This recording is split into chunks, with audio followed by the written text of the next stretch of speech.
India का reserve है 607 अरब dollar. आज दुनिया की 25 बड़ी कंपनीज के सीईओज इंडियंस हैं। उनके पास बजट कितना है? 5 ट्रिलियन डॉलर। इतना मतलब हमारे पास वसाइल है, माला माल है हम, और फिर भी हमें IMF से 1 अरब डॉलर के लिए तिगनी का नाच नाचना पड़े। और आज इंडिया में इन्वेस्टमेंट्स की भरमार है। हमारी आईटी एक्सपोर्ट है 2.7 अरब डॉलर।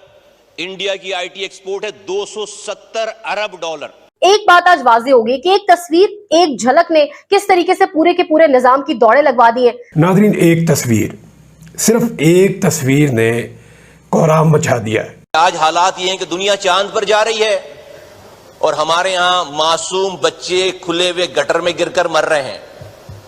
एक ही स्क्रीन पर एक खबर है कि इंडिया चांद पर चला गया और उसके 2 सेकंड के बाद खबर है कि कराची में किसी गटर का ढक्कन ना होने की वजह से बच्चा गिर गया, मर गया। आज सबके मुंह काले हुए हैं।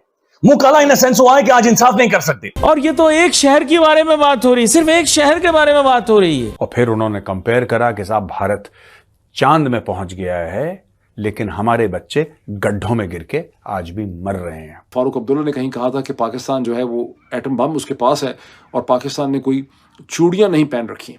ये कमेंट था। अब नरेंद्र मोदी ने वहाँ पर लोगों को हंसाया बड़ा, ये कह के कि मेरे तो ख्याल था कि पाकिस्तान के पास अनाज नहीं है, गंदम नहीं है। अब मुझे पता चला कि उनके पास चूड़ियाँ भी नहीं है। तो अब जब हम इलेक्शन जीत के आएंगे तो हम पाकिस्तान को चूड़ियाँ भी पहना देंगे। सीए के तहत जो है तकरीबन 14 लोगों को जो है सिटीजनशिप भारत की दे दी गई है और इसके बारे में अनाउंसमेंट भी कर दी गई है। और ना सिर्फ ये बल्कि कई लोगों की पिक्चर्स भी आ चुकी हैं। वो कहा जाता है ना कि dream come true movement for those who got Indian citizenship under CAA।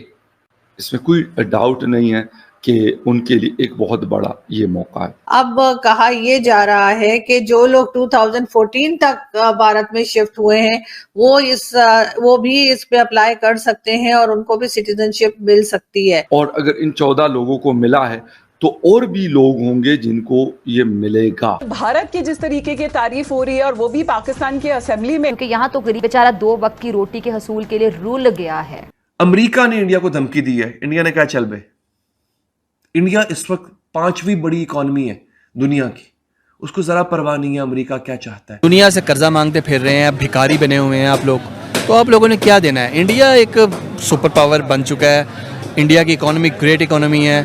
India छाया हुआ है हर फील्ड में, हर जगह पे इंडिया की इजारादारी है। और फिर अगली खबर यह है कि उज़्बेकिस्तान, तुर्कमेनिस्तान, अफगानिस्तान, ताजिकिस्तान, इन्होंने भी इस चाबहार पोर्ट में इन्वेस्टमेंट की है। बिजली सार्फिन पर 310 अरब का मजीद बोझ डालने की तैयारियां। और इंडिया जो है बरास्ता ईरान रूस तक जो है रसाई हासिल कर लेगा। अब ये देखिए ना, ये इसे अक्लमंदी कहते हैं। Hello friends, welcome to our channel. जैसा कि आपने वीडियो में देखा, पाकिस्तान पार्लियामेंट में पहली बार भारत की तारीफ गूंज रही है। पाकिस्तान के एक मिनिस्टर सैयद मुस्तफ़ा ने भारत की तारीफ करते हुए कहा कि हम टीवी पर न्यूज़ देखते हैं तो एक तरफ हमें खबर मिलती है कि कराची में एक बच्चे की गटर में गिरने से मौत हो गई और कुछ ही पल में न्यूज़ फ्लैश होती है कि भारत चांद पर पहुंच गया है। पाकिस्तान में गटर में गिरकर मरने की ये पहली वारदात नहीं है। पाकिस्तान के लोगों को बेसिक फैसिलिटीज़ ही नहीं मिलती है जिससे वो अपने आप को थोड़ा डेवलप नहीं कर सकते। वहीं दूसरी ओर दुनिया चांद पर पहुंच चुकी है। इसके अलावा पाकिस्तानी मिनिस्टर ने और भी पाकिस्तान से भारत के कंपैरिजन बताए जो कि शर्मनाक थे। आपका इस पर क्या विचार है? आप हमें वीडियो पर कमेंट्स करके बता सकते हैं। वीडियो को लाइक करें, चैनल सब्सक्राइब करें और बेल आइकन प्रेस करना मत भूलिएगा। चलिए वीडियो में आगे चलते हैं।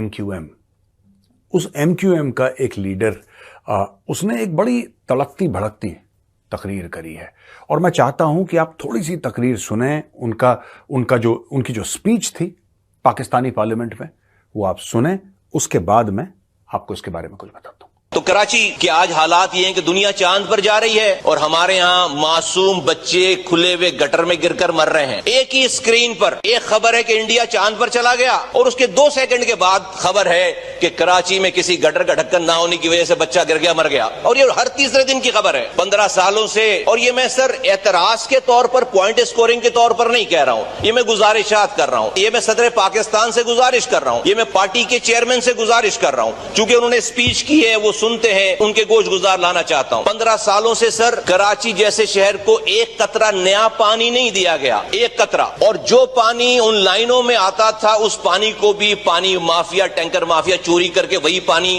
कराची वालों को बेचते हैं। आज सिंध भर में हमारे पास 48,000 स्कूल्स हैं, उन स्कूल्स में 11,000 स्कूल्स अभी रिपोर्ट पेश हुई है हाई कोर्ट में कि वो गोस्ट स्कूल है। हमारे यहाँ 70 लाख बच्चे सिंध में जो वो हैं जो कि स्कूल ही नहीं जा रहे। पूरे मुल्क में 2,62,00,000 बच्चे स्कूल नहीं जा। दोस्तों, आपने देखा किस तरीके से इन्होंने अपना जो दर्द है वो बयान करा है और अपने दर्द में उन्होंने ये भी बोला है कि 2,60,00,000 पाकिस्तानी बच्चे स्कूल नहीं जाते। उन्होंने बोला कि 65% पाकिस्तान का जीडीपी कराची से जाता है, लेकिन केंद्र की सरकार जो पाकिस्तान की है, जो इस्लामाबाद में बैठती है, उसने ये ठीक नहीं समझा कि इनको एक गिलास पानी तक भेज दें या थोड़ा सा ड्रिंकिंग वाटर भेज दें। पूरा का पूरा कराची का जो पानी है वो टैंकर माफिया के पास है। आज के दिन में पाकिस्तान के फॉरेन ऑफिस ने एक बड़ी सख्त अपने हिसाब से स्टेटमेंट इशू की है हिंदुस्तान के हवाले से, और दुनिया को ये बावर करवाया है कि हिंदुस्तान के सियासतदान, बीजेपी वगैरह जो हैं कि जो सियासतदान है वो पाकिस्तान को, हिंदुस्तान की इलेक्शन के अंदर पाकिस्तान को घसीट रहे हैं, जिसकी बड़ी स्ट्रेटेजिक इम्प्लीकेशंस हैं। और ये बाकायदा एक रिटन स्टेटमेंट जो है इशू की गई। मुझे बड़ी परेशानी है कि ये रिटन स्टेटमेंट क्यों इशू की गई है, बिकॉज पाकिस्तान के अखबारात में ये लिखा हुआ है कि ये स्टेटमेंट इशू हुई है।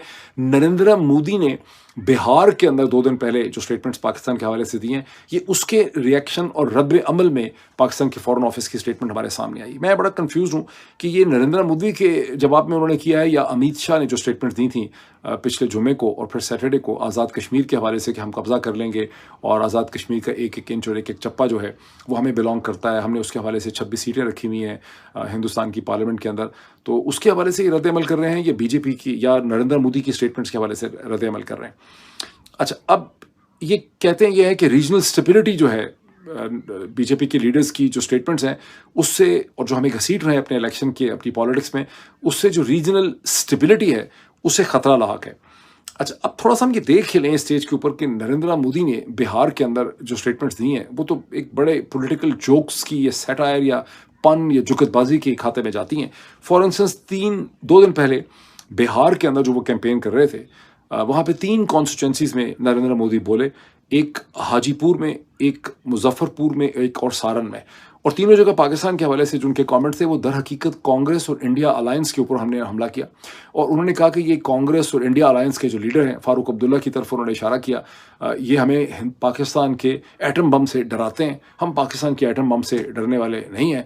उन्होंने कहा, फारूक अब्दुल्ला ने कहीं कहा था कि पाकिस्तान जो है वो एटम बम उसके पास है और पाकिस्तान ने कोई चूड़ियाँ नहीं पहन रखी हैं, ये कमेंट था। अब नरेंद्र मोदी ने वहाँ पर लोगों को हंसाया बड़ा, ये कह के कि मेरे तो ख्याल था कि पाकिस्तान के पास अनाज नहीं है, गंदम नहीं है, अब मुझे पता चला कि उनके पास चूड़ियाँ भी नहीं है, तो अब जब हम इलेक्शन जीत के आएंगे तो हम पाकिस्तान को चूड़ियाँ भी पहना देंगे। तो फ्रेंड्स, आपको हमारा ये वीडियो कैसा लगा आप हमें कमेंट्स करके बता सकते हैं। वीडियो को लाइक करें, चैनल को सब्सक्राइब करें और बेल आइकन की घंटी बजाना मत भूलिएगा। Thank you.